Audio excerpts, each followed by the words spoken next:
Have you ever wanted to see Steven Seagal versus zombie vampires? Of course not. Nobody has. But here we are. Against the Dark is the movie nobody asked for and definitely didn't want, which is Steven Seagal's specialty. Understand? It begins by explaining to the audience what the word infect means. Savor this because it's by far the best part of the entire movie. The world has been ravaged by a disease that turns people into zombies. While that sounds unoriginal, the movie puts an insane twist on it by having these zombies be afraid of sunlight. Holy shit! Also, this movie is so dark that you can barely see what the hell is happening. Seagal probably did this because he thought nobody would notice how fat and out of shape he was. That's stupid, so I'm going to turn the brightness up. Fuck you, Seagal. We see this little kid being chased by zombies. Seagal shows up and gives us a taste of how half-assed this whole movie is going to be with his lazy sword fighting where he just slaps people with a flimsy sword. He then mumbles what he thinks is a really cool line. We're not here to decide who's right or wrong. We're here to decide who lives and dies. And walks off. All his scenes are just different versions of this. So, even though this is a Steven Seagal movie, he can't be bothered to actually be in most of it. So we instead follow this idiotic group of unlikable people. At no point do you care about any of them. They enter this hospital to try and get medicine for this little girl who supposedly has pneumonia. Place somewhere? No. Yep, looks like pneumonia to me. They completely abandoned that whole thing though, and it's never brought up again. Anyways, this is Taggart.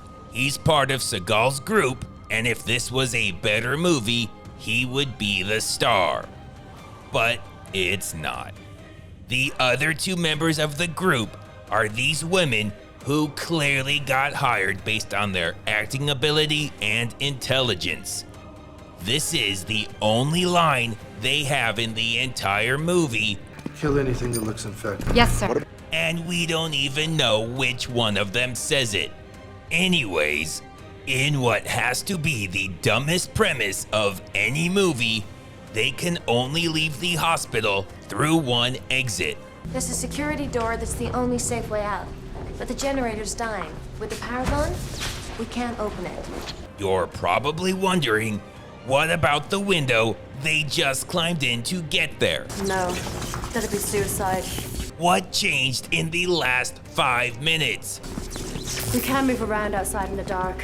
It's going to be night no matter what exit you use, you fucking idiots. What happens if the generator fails before we reach the sub-level? Then the security door won't open and we'll be trapped. How would you be trapped? The window's right fucking there. Turns out the joke's on you. Seagal's already got your money, so shut the fuck up and stop asking questions. Most of the hallways and stairwells are blocked. That's right. Someone stacked a bunch of garbage to block certain hallways. Why someone would do this is never explained. No thought went into any of this. Let's just move on because the more I think about it, the more pissed off I get.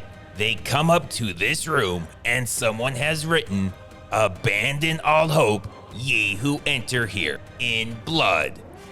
I don't know if we're supposed to believe these zombies are quoting Dante, That is creepy. or if Seagal wants us to believe he made that up. At this point, he has to be fucking with us. And And speaking of Seagal, we are 13 minutes into the movie and we've seen him for a total of 30 seconds. Then he gives us this. Taggart, you clear that area. Make a clean sweep. 6 minutes later, we get more Seagal, but no, not really. Taggart, you clear that area. Make a clean sweep. They play the exact same thing from a different angle, like we are too dumb to notice. Taggart, you clear that area. Make a clean sweep. Taggart, you clear that area. Make a clean sweep. At least we get to see Taggart wreck the f*** out of some zombies.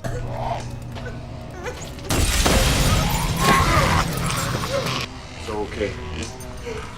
Are you alone? It's so awesome, you don't even question why these guys came crashing through the ceiling.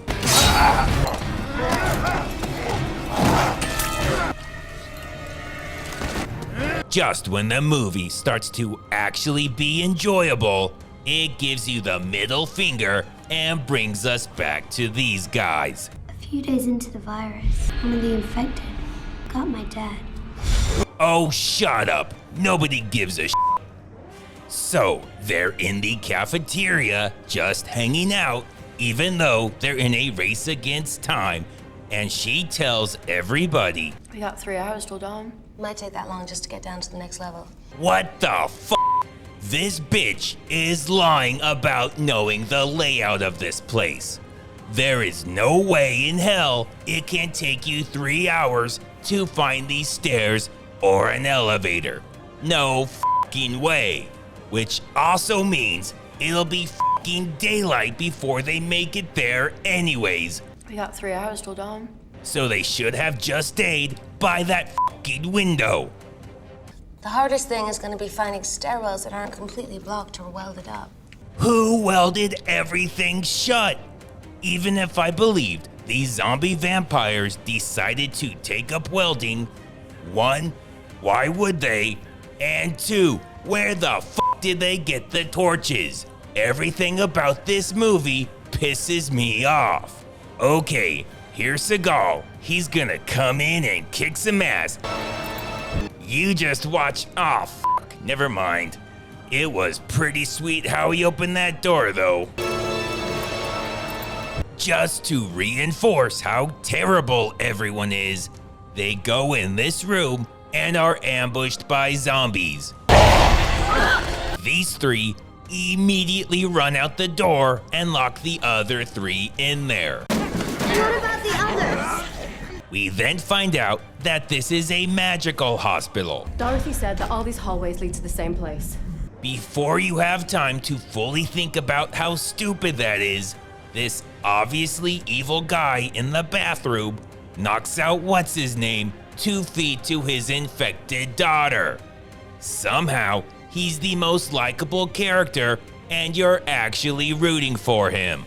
We finally get to see Seagal kick some ass in this fight scene that lasts a total of 15 seconds.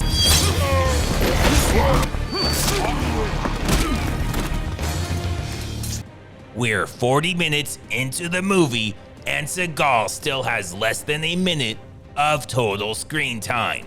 So this guy goes ahead, and as soon as he's in trouble, these 2 jump into action and save the day. Nah, just kidding. They turn around and get the f*** out of there. This movie really wants you to root for the zombies.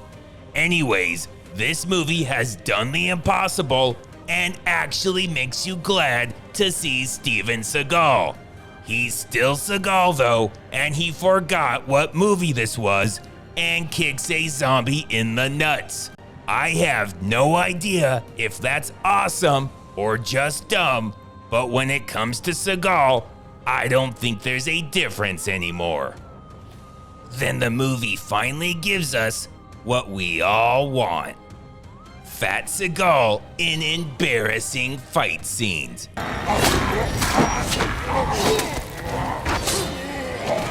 He slaps these zombies with his flimsy sword, which doesn't even cut them, but still causes them to fall down and die out of embarrassment for being involved in this travesty.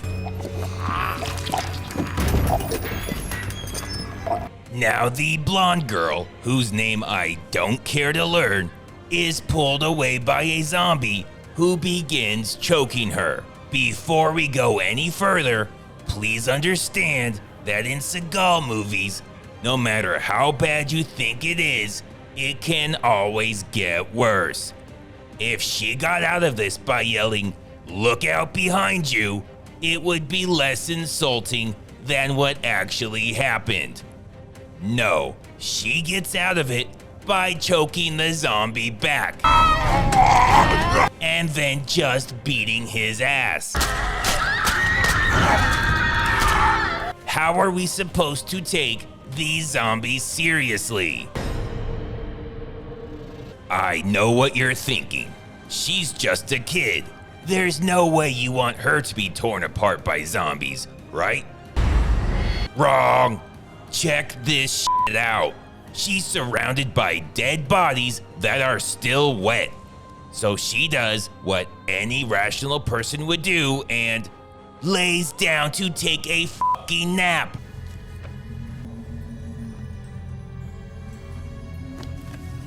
What the fuck? Even this zombie has no idea what the hell she's doing. This has to be a trap, right? It's not. She's just that dumb. Unfortunately, Seagal does what he does best, disappoints his audience and saves her. It is 50 minutes into the movie, and we just now learned Seagal's character's name. My name is Tao. And we've already forgotten it. Finally, after an hour of suffering through this garbage, they start killing these idiots off. The first to go is the drug addict who thought tripping balls while avoiding a zombie horde was a good idea.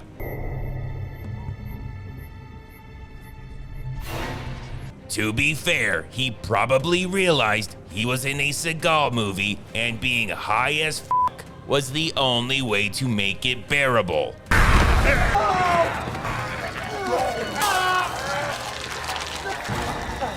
Seagal then saves this guy who, by this point, you forgot even existed. The crazy German scientist puts up a good fight though by walking backwards with a knife. Seagal has a shotgun, you goddamn idiot. How is walking backwards and trying to swing your knife from across the room supposed to work? Whatever. Thankfully, this scene is saved by Seagal ordering his partner, who was clearly the most qualified person for the job, to murder this little girl. Now we're talking. Here's where the story takes a twist. Turns out these zombies are intelligent just like us. What's the point of running anymore? Us, we think, we talk, we plan. Which literally goes against everything we've seen over the last hour. Come closer. I'll tell you a secret. Come closer. God damn it, don't run. I gotta know what the secret is. Thank God we get another Taggart scene because I was just about to turn this shit off.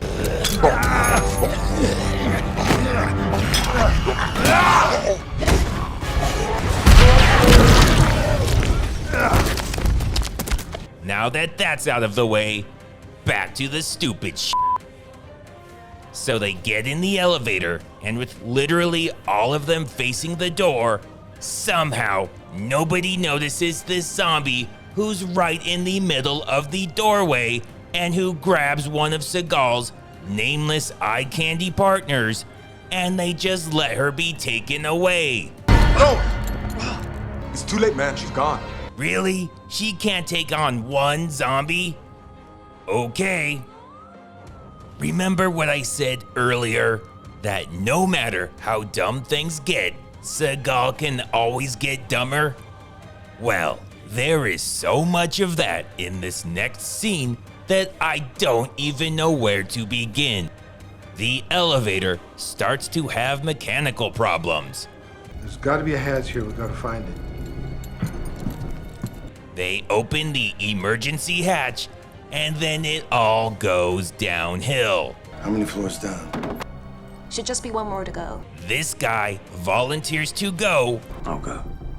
only I have no idea what he's volunteering for.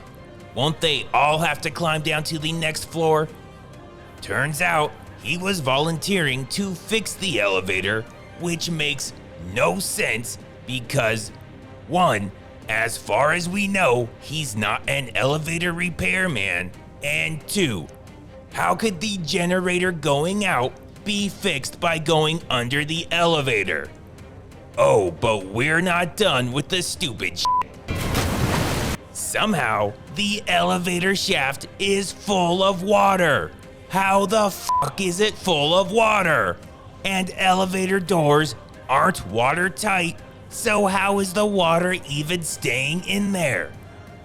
He then gets killed by a zombie who was just hanging out in the water. Seagal makes sure he's dead before killing the zombie, which I'm actually okay with because f these people. But then the elevator magically works? All right, let's go. What? How did it get fixed? Did it just start working on its own and there was no reason to send him to his death? Not only that, but what happened to that water? What the f is going on? I don't know exactly where we are, but all these tunnels lead to the same place. Oh good, all tunnels also lead to the same place. Someone needs to call her out on her bullshit and tell her we all know she has no idea where the f she is or where the f she's going. This is where we finally see the genius of Seagal's stupidity. This insanity is so logical. Just when you want to turn this train wreck off and never watch another Seagal movie ever again, we get to see him waddle down a hallway to old school Nintendo music. It's this way. How far?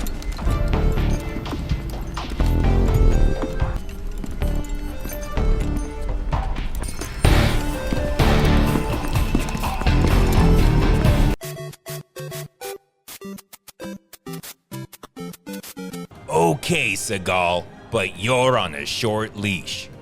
We then get the most heart-wrenching moment of the movie, and this lady, who, again, was solely hired due to her qualifications, just stands around lost while Seagal and Taggart are fighting a group of zombies and gets bit in the neck.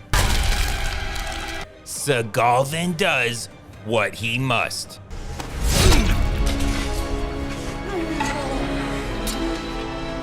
Say what you will, but this was true love. We now get to my favorite scene in the entire movie. Not only does this dumb bitch get bit by this infected kid, as she's yelling that he's not infected, He's not infected. but Seagal then comes and stabs the little kid in the head. Just when I think this is the dumbest movie I have ever seen, You go and do something like this. And totally redeem yourself! so anyways, nothing else important happens. She tells them it's awesome being a zombie. I feel more alive now than I ever did. He shoots her. They all escape and the hospital explodes.